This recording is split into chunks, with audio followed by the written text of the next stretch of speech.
Hey, welcome back, everybody. And question of the day is, have we actually become more of a buyer's market for the first time since 2013? Well, we're going to talk about that. We're going to talk about some other metrics. Let's get the show on the road. All right. So there's a number of things that we want to keep in mind as we are going through the metrics, because there's a lot of information that is being thrown out there in a lot of different areas. And they're talking about more hyperfocal areas, kind of like we're going to talk about our hyperfocal area here. And one of the key things to keep in mind, one of my favorite statements is, minds, like parachutes, only function when they are open. And what I'm asking you to do today is, hey, take some of those biases that you've been listening to, take some of that media sensationalism. I want you to put it aside. I want you to actually kind of take a look at the metrics, because everybody says, George, you're like always a glass half full kind of guy. And yes, why? And they say, how is the real estate market doing? Well, the real estate market is actually doing quite well. And it is on both sides of the fence for buyers and sellers. But there's always an opportunity. As an example, first-time home buyers are taking 34% of the market right now. Now, first-time home buyers, for those of you who are not aware, they actually will start a trend into a transitioning market, and they are indicating when a transitioning market is ending. So they're at both ends, and they happen to be at 34%.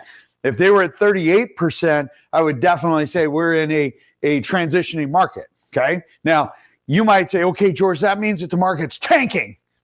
No, not at all, because what's not so great for somebody over here might be really good for somebody over here. As an example, if there are more homes available and sellers aren't able to push that price, and we're seeing, kind of a ceiling on prices, maybe not necessarily going down, but definitely going horizontal, right?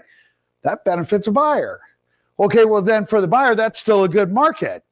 Okay, and as that transition, and as we start seeing interest rates coming down, we're going to see that transition into, again, buyer advantage, but also then seller advantage. So we're going to go back and forth. It just depends on what demographic that we're going to be discussing and who's going to benefit. So there's always a good market. It's just for which person, is for which group is going to be benefiting. So keep that in mind.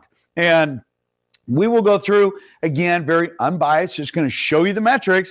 You can make your own decision, but definitely keep your mind open, because you'll see these every single week. And we've, since 2007, we've been pretty darn accurate. So let's keep that, we'll just keep that trend going. All right. So as we go through, and as we talk about everything as far as existing home sales, some of the feedback that's happening, a lot of the, hey, homes aren't selling as much. When we come back and we kind of go up to the, not the 60,000 foot mark, but at least the 20, 30,000 foot mark, you can see our trends here as far as number of homes that are sold. And we're looking at, kind of our changes. And you see that, hey, you know what? We're right on target. We're right where we should be. We're not seeing anything horrific. No, we're not seeing massive shifts in numbers, but we're not seeing horrible numbers. And in fact, Redfin, not often do we agree, but we happen to agree on this one. And Redfin says, hey man, 2025, that's going to be absolutely fabulous for home buyers. Why? Because, well, we have seen our inventory increase. Interest rates are technically below 7%, but definitely very close to it, which has been a little bit of a pullback. We've been seeing a little bit of an issue when it comes to kind of economic confidence. But hey, man, all I have to say is if you are a buyer and you're sitting on the sidelines, you should stop, because right now you have more options available to you today than you've had in the last 3-4 years. And that is a huge benefit for you. There are some areas that are showing definitely signs of being sluggish. Okay. There are other areas we're still seeing multiple offers. Okay. And they're not in the areas that you would normally expect, which is super interesting. All right. So when we pop over and we take a look at some of the comments, like what we see from Lending Tree here. So Lending Tree said they did an analysis based on vacancy rates, household unit approvals, home to value income ratios, and which areas are in crisis. And it's super funny because Portland, Oregon is number one. And then we've got Connecticut that's over there. And then, of course, we have Boise, Idaho's technically number two. Spokane, that hit number 4. Now, what's super interesting, I'm not sure if they lump Seattle and the east side into one. They're down at number 21. And, you know, a lot of our issue is affordability, and that's because our values continue to see an upward trend. We'll go through that momentarily. And then as we go through and we take a look at some of the comments, it says, with housing inventory levels reaching 5-year highs, home buyers in nearly every region of the country are in a better position to negotiate more favorable terms. That's from Lawrence Yun, who's the chief economist at the National Association of Realtors. Super smart guy, great guy, very humble. Had an opportunity to meet with him. He's super awesome. Then we have Nora Douglas. She says, she's a home buyer. Nora Douglas isn't the only one feeling optimistic about the housing market as it tilts away from sellers and towards buyers in many parts of the U.S. Homes are taking longer to sell and inventory is rising quickly. I don't know about quickly, but giving buyers in some markets plenty of choices for the first time in years. And I agree with that. And again, when we talk about the glass being half full, there are definitely opportunities for buyers. If you've been saying, oh gosh, haven't been able to buy a house, or it's just not, just multiple offers. Hey, look, it is bunk, hitting you right in the head right now.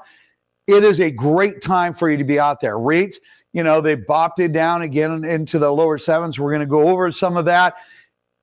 Be open-minded, okay?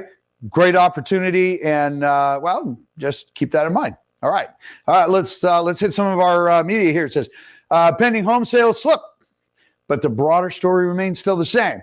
And what we're going to do is we're going to talk about that and how our market is doing.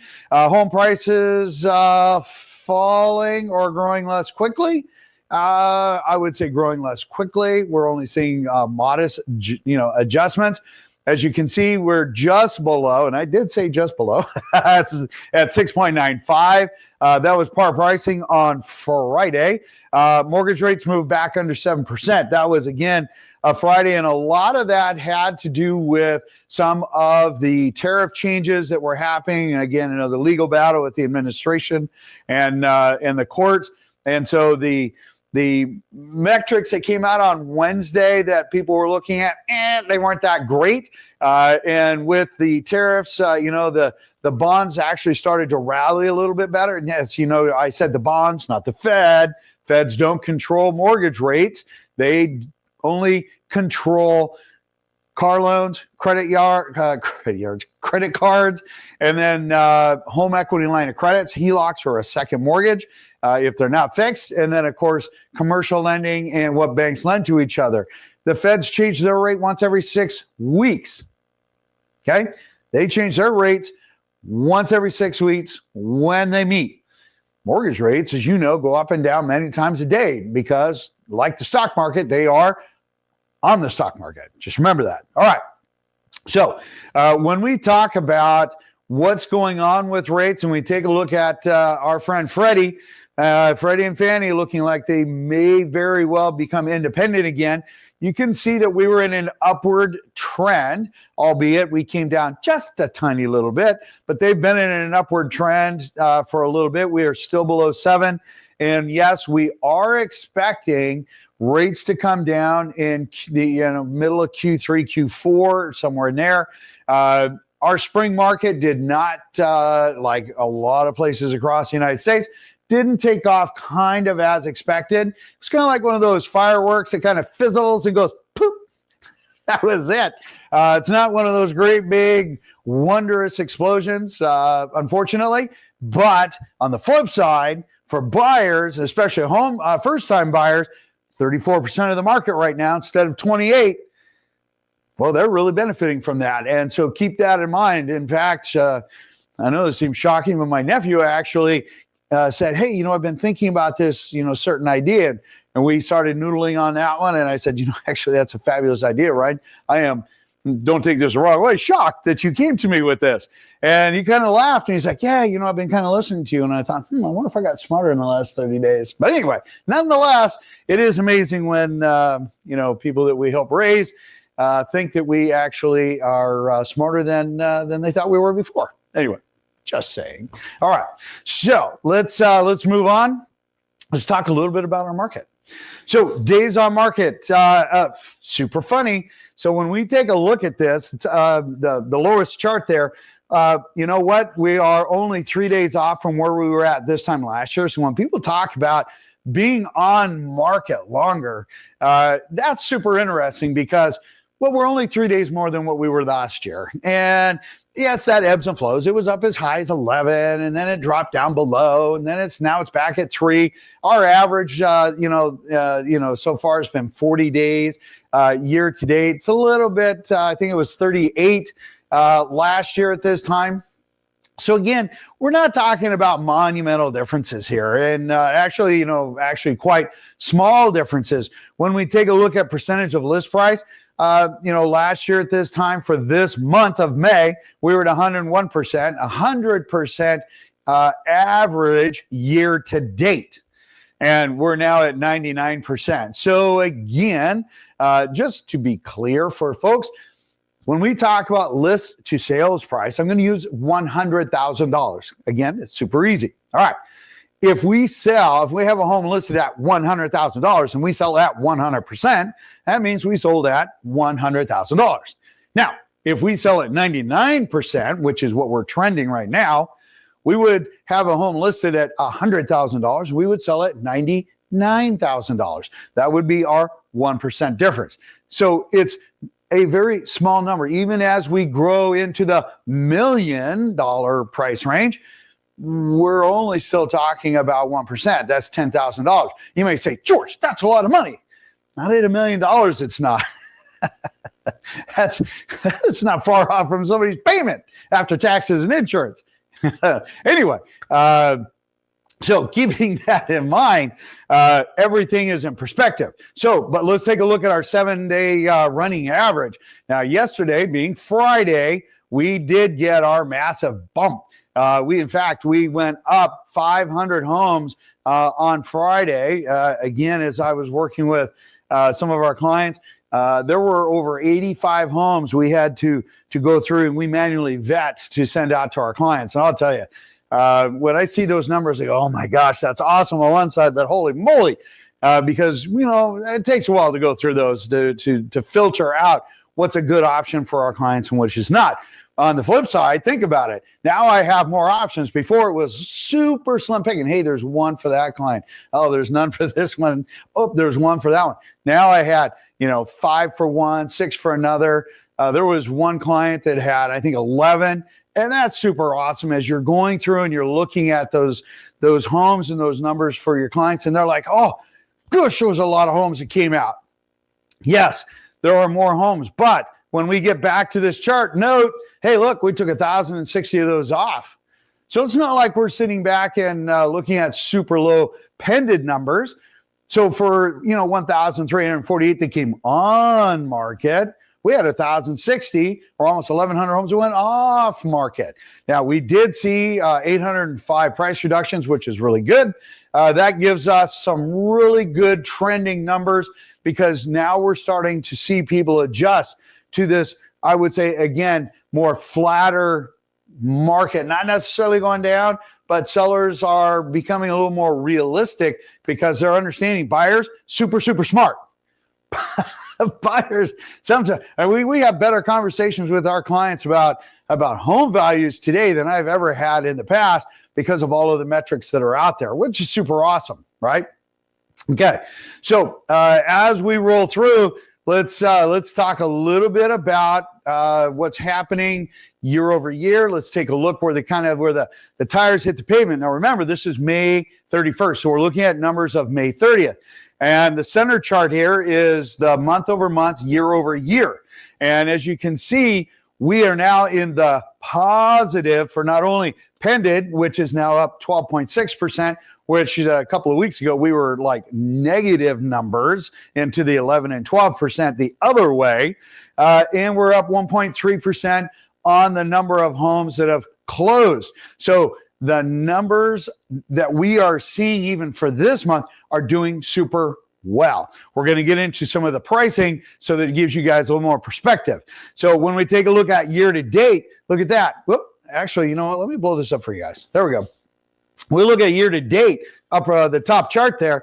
Look, we're up almost 3% as far as sold homes that have closed year over year. So our sales are not falling off. They are better than last year. Pended, we're up 3.8%. Again, we're up, basically about 1,000 homes from where we were at last year. And that is a big deal because everybody's saying pendeds are sliding, pendeds are sliding. Our pendeds aren't sliding. Our pendeds they're not going crazy off the chart, but we're definitely going horizontal. We're staying in the green, as they say. So if we were to actually then take a look at actual sales price, market times, things like that, we blow this up. Here we go. So active homes on market, average price is up almost 2%. Okay. Both month to month and year over year. Solds. Now, if we were sliding, we would see a different perspective. We're up $8,000 for the average sales price over last week. So we're only down 1.7%. Basically, when you take a look at the two, we're talking about a 15% difference or a $15,000 difference of the average home sold this month over this time last year. When we take a look at the year to date, however, look, we're up $8,000. So we took, a swing the other way. Now, when we take a look then at new construction has been doing very well. And funny enough, so 3 weeks ago, we were suffering pretty hard on new construction, but they did a great job catching up. They were 34% off from sales. They are now almost in the green. It is that was quite a little transformation. They made a huge comeback, and a lot of that were going to be incentives, par pricing. We've got some new construction projects out there with homes that are finished, and they're offering 2-1 buy downs with start rates at 4.6%. That is a big deal. Now, when we look at those numbers, you think, oh my gosh, George, oh my gosh, we are 40% more inventory than what we had last year at this time. 713 homes is all. That's across Washington State. Now, that's a marginal number, more than what we would like to see, but we've also been dealing with very small numbers. So any shift in that is going to be bigger. Production has slowed down. Okay, well, that's normal. Why? As there are more resale homes available for buyers out there, builders have a lot more competition, so they have to be more creative. They'll slow down that production, slow down those holding costs. They will keep that incomplete home a little incomplete a little bit longer, meaning maybe they won't put carpet in it, which means it's incomplete, and it doesn't adversely affect our numbers. Now, or their numbers, I should say. Here's the thing. If builders are offering really great incentives, why wouldn't you go out and take a look at that? If rate is a big concern for you, mortgage rate that is, they're willing to offset that along with some other incentives. Keep that in mind. Remember, a mind is like a parachute. It only works when it's open. Keep your mind open. All right. Get back on tack here. All right. When we take a look at year to date, let me blow these up for you again.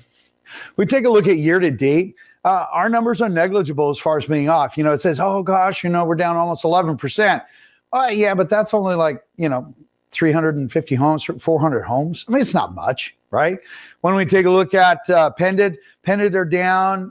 Okay, so Pended are down a little bit, about 800, but they'll start making up some ground, and month end is always really huge. So come tomorrow, we'll start getting some of those month of May metrics, not April, but May. And when we talk about pricing, this is super important because when we take a look at the average sold price is actually up 1.5%, right? If you look at it, it's $14,000 because $947,000 for an average sales price for new construction is almost crazy, right? When we take a look at it, we're definitely up year over year. And those are just really good, solid numbers. Again, we look at these every single week, so you get to see those shifts. And as you're seeing, we're not bad. We are actually quite good. We are very flat, and flat is in a business growth. If you're flat, yeah, you're kind of going backwards a little bit, but not horribly so. We are flat, and we're flat, and sometimes trending just a little bit higher. But keep that in mind. And again, that glass is definitely half full for a lot of folks out there. And that's my 2 cents. Anyway, that's probably all it's worth. Let's talk about bank-owned homes. Again, bank-owned homes, super, super boring, right? As you can see, we just don't have much inventory, which is a good thing here. Now, for investors, sure, they want something a little bit more exciting. Here, this works out really well. When we take a look at the center chart here for, month over month, year over year, look at that, 88.2%. You go, wow, that's amazing. That's 15 homes. That's peanuts. So, and 6 of those aren't even bank-owned homes. They're they weren't published correctly. Yes, we do reach out to them. Yes, we try and make the information better, make our industry better. Sometimes, no, they just don't listen. But when you take a look at the year-to-date, all positive numbers, okay? What's coming on market is going off market. We're not seeing anything crazy out there at all.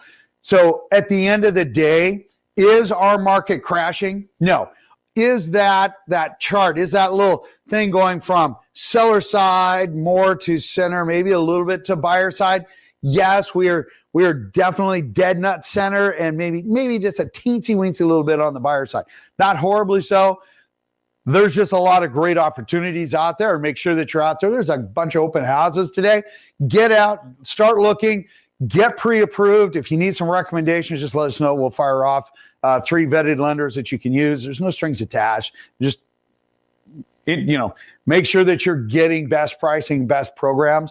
In the meantime, smash that subscribe button. Let us know that you like it. Leave all your comments below. If you disagree with what you're seeing here, let me know, but give me some proof too. Don't just make some blanket statement. Give us some proof, and let's talk about it. We love to be intellectual with a lot of people, run through the metrics, and if you have questions, ask. Again, no strings attached. It's going to be a beautiful weekend. You guys have an absolutely great day.